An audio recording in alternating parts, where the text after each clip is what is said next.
लोक बोलतात की मुली ना खूप चंचल बुद्धीच्या असतात. खरंच त्यांची बुद्धी एवढी चंचल असते ना, हातात येईल त्यांनी कलाकार करतात ते. एवढी कला आहे त्यांच्या अंगामध्ये की विचारूच नका. आता टिक्का बघा मला केवढं लावलेलं आहे तिने. चला मग पापड बनवायला घेतले. पापड पण मीच लाटते असंच आहे माझ्या लेकचं तरी. मस्त इथे सकाळीच पापड करून घेतले आणि मग म्हटलं चला जेवण वगैरे करू.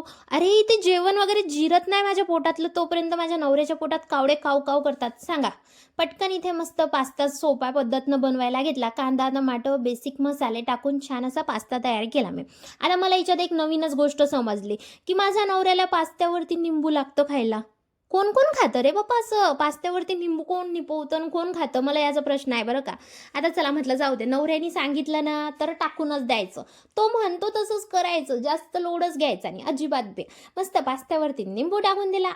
माझा साईडला काढला आणि त्यांच्या ह्याच्यावर मस्त निंबू वगैरे टाकून माझ्या नवऱ्याला खायला दिला. चला मग व्हिडिओ तुम्हाला आवडला असेल तर लाईक करा, कमेंट करा आणि फॉलो करायला विसरू